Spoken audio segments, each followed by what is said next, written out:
Hello, everyone. Welcome to a brand new session of Careers in Conversation.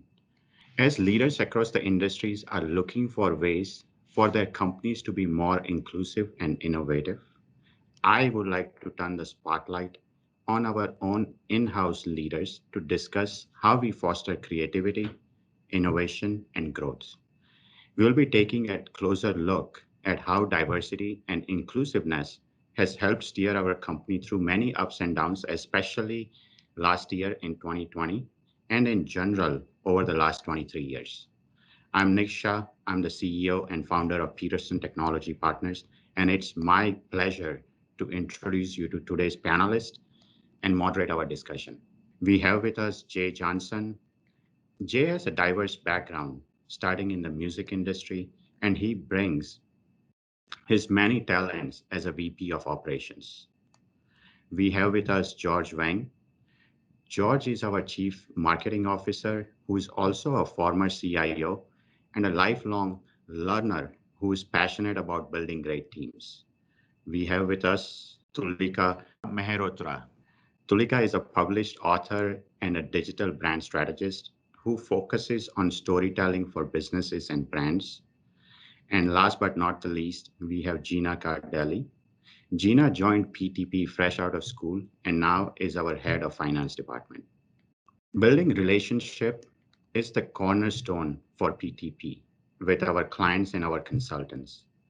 George, can you share how you have adapted your networking strategies to align with the new remote work and virtual conditions? As many folks know, here in Chicagoland, I am passionate about helping and connecting people, which is part of the reason why I'm here at Peterson Technology Partners. For over 20 years, I've built great teams with great talent, and now I like to say I help other leaders build great teams with great talent. Before COVID, I would attend a lot of networking meetings in person. I'm involved with SIM Chicago, AITP, PMI, TLA, and many other organizations. I enjoy meeting people one person at a time. Now, with COVID, pretty much I'm attending the same events, but just virtually through video conferencing. Yes, it's a little bit harder to network with people one-on-one, and I certainly miss the food and the dining, but I've managed. At the end of the day, building relationships is, for me, a one-on-one type of activity. I'm also very, very active on LinkedIn. I do a lot of posting, and I've been accused of being the tech paparazzi of Chicago. George, if you remember this or not, but you and I actually met at one of the IC Stars networking event. That was such a great night, and we made great connection. And as they say, the rest is history. Absolutely, I remember that very well.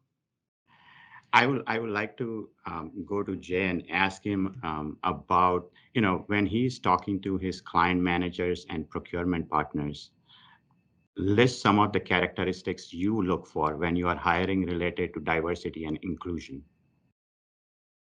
Yeah, thank you, Nick. So while over the years, I think the focus obviously has become even more, right, with diversity and inclusion.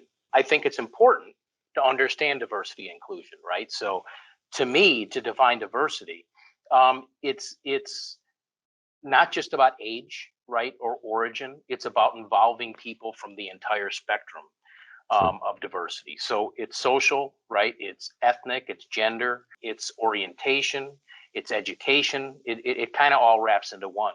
And then I look at inclusion as giving equal access to opportunities and resources basically to those who might not otherwise have that or be excluded or marginalized. It's important, right, because we work directly with the clients to be able to facilitate what is it they're looking for. Recently, great example, we hired an extraordinary candidate. She's currently serving in the Army National Guard, and she's also an African American. She was just recently, as of last week, called up to active duty in Florida to help administer the COVID-19 vaccines to people. She literally just started 1 month ago on the project, and the client, right, was happy because she's doing a great duty for our country. And I think it even transposed down to the team, right? I just think it was a great thing, and that's diversity at its finest, I think. Jay, true. I would just love to add to that point. I think that clients and consultants, everybody is a part of an ecosystem, and we're all just trying to build something together. We're dealing with this pandemic, and the fact that this client has an employee who is able to do good work and they can participate in that in some way, it just kind of is a domino effect of everyone feeling great. True. And Jay always jokes in the office saying that, we are the united colors of Peterson.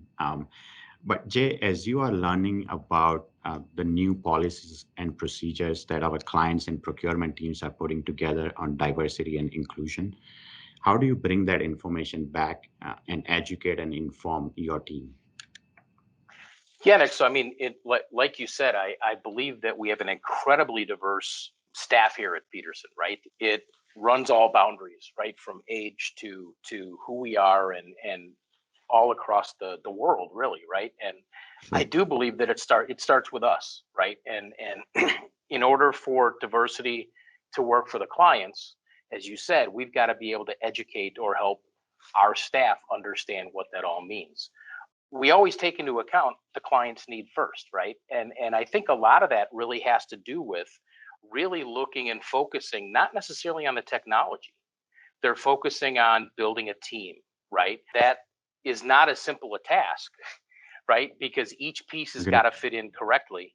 Yeah, with really what they're looking to do. Gone are the days that heads down programming is really all they looked for. And I think technology, to a certain extent, they have to understand what they're doing, but it takes a secondary approach. And it's really more about how does this individual, right, fit in to what it is that we're looking for.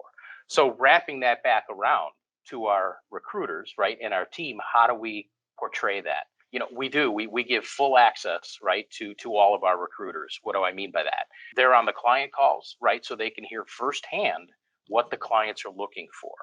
I think that helps immensely, right? Because they can get the enthusiasm that comes through the client's voice or the frustration sometimes, right, for what it is that they're really looking for.